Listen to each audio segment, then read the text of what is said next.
എല്ലാവർക്കും നമസ്കാരം.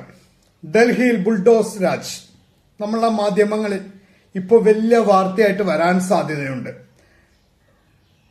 ഇത് പറയാൻ കാരണം നിറങ്ങളുടെ ആഘോഷമായ ഹോളി ഡൽഹിയിലെ ഉത്തം നഗറിൽ ചോരക്കളറായി. ആ വാർത്ത നമ്മുടെ മാധ്യമങ്ങൾ വലിയ പ്രാധാന്യം നൽകിയിട്ടുണ്ടാവില്ല. നിങ്ങളെ എത്ര പേര് പ്രേക്ഷകരെ, നിങ്ങളെ എത്ര പേര് ഇത് അറിഞ്ഞു എന്നും അറിയില്ല. ഡൽഹി ഉത്തം നഗറിൽ ഹോളി ആഘോഷിക്കുകയായിരുന്ന കുട്ടികൾ ഒരു വീട്ടിന്റെ മുകളിൽ, ടെറസിന്റെ മുകളിൽ കയറി ബലൂണിൽ കളറുകൾ നിറച്ച് പരസ്പരം എറിഞ്ഞു കളിച്ചുകൊണ്ടിരിക്കുകയായിരുന്നു. അതിൽ 11 വയസ്സായ ഒരു കുട്ടി റോട്ടിലൂടെ തന്റെ ബന്ധു പോണ കണ്ടു കഴിഞ്ഞ് അവരുടെ മേത്തേക്കും ഒരു ബലൂണിലെ കളർ നിറച്ച ബലൂൺ എറിഞ്ഞു. ഉത്തരേന്ത്യയിലൊക്കെ ഉള്ള ഈ ഡൽഹി, ബോംബെ, ഇവിടെയൊക്കെ എല്ലാം ഈ ഹോളിക്ക് കളർ എറിയുന്നത് സ്വാഭാവികമാണ്. അതിന് ഇപ്പൊ ഒരു ബലൂണിൽ കുറച്ച് വെള്ളവും കളറൊക്കെ വെച്ച് കെട്ടി പരസ്പരം എറിയണ ഒരു പരിപാടിയും കൂടിയുണ്ട്. ബലൂൺ കിട്ടിയില്ലെങ്കിൽ ഇവർ കവറിലും ഇതുപോലെ ചെയ്യും.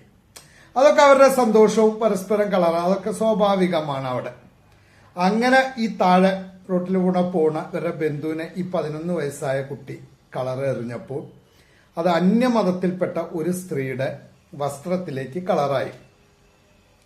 ഈ സ്ത്രീയും ഈ 11 വയസ്സുമായ കുട്ടിയുടെ വീട്ടുകാരും പരസ്പരം അയലോക്കക്കാരാണ്. ഇവരെ ഏകദേശം 50 വർഷം മുമ്പ് രാജസ്ഥാനിൽ നിന്നും ഡൽഹിയിൽ വന്ന് താമസിക്കുന്നവരുമാണ്. ഇവർ അയൽവാസികളുമാണ്. എന്നിട്ടും അറിയാതെ പറ്റിയൊരു തെറ്റിന് ഈ കുട്ടിയുടെ വീട്ടുകാര് ഈ സ്ത്രീയോട് മാപ്പ് ചോദിക്കുകയും, ഈ സ്ത്രീ ചീത്ത പറഞ്ഞു കഴിഞ്ഞപ്പോൾ മാപ്പ് ചോദിക്കുകയെല്ലാം ചെയ്തു. അതോടുകൂടി ആ പ്രശ്നം അവിടെ തീരേണ്ടതാണ്. കാരണം അറിയാതെ 11 വയസ്സായ ഈ ഒരു കുട്ടിക്ക് പറ്റിയ ഒരു തെറ്റ്, അതില് മാപ്പ് ചോദിച്ചു. ആ കുട്ടിയുടെ വീട്ടുകാർ മാപ്പ് ചോദിച്ചു. അത് അവിടെ തീരുമായിരുന്നു. എന്നാൽ ഈ സ്ത്രീ മണിക്കൂറുകൾക്ക് ശേഷം വീണ്ടും കുറച്ച് ആളുകളുമായി വന്ന് ഈ കുട്ടിയെയും അവരുടെ വീട്ടുകാരെയും ഭീഷണിപ്പെടുത്തുകയെല്ലാം ചെയ്തു. അവിടെ ഒരു വഴക്കുണ്ടാക്കിക്കൊണ്ടിരുന്നു. ഇതൊന്നും അറിയാതെ ഈ 11 വയസ്സായ കുട്ടിയുടെ ഒരു ബന്ധു, 26 വയസ്സുള്ള തരുൺ എന്ന് പറഞ്ഞ ഒരു വ്യക്തി അവിടെ കയറി വന്നു.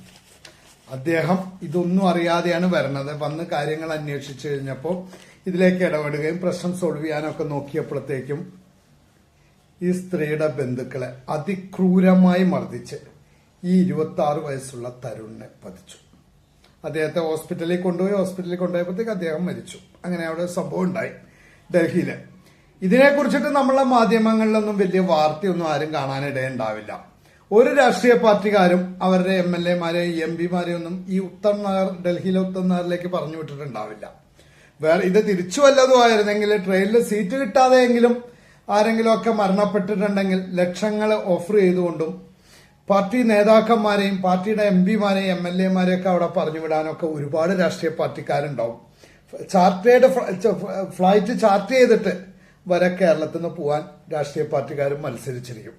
പക്ഷെ ഈ സംഭവം നമ്മളുടെ മാധ്യമങ്ങളിൽ അധിക വാർത്തയൊന്നുമായിട്ട് കൊടുത്തിട്ടില്ല. നമ്മളുടെ രാഷ്ട്രീയ പാർട്ടിക്കാരും ഇതിന് വലിയ പ്രാധാന്യമൊന്നും നൽകിയിട്ടില്ല. എന്നാൽ ഈ വേറൊരു സംഭവത്തിന് ഇപ്പൊ അവര് പ്രാധാന്യം നൽകി വരും.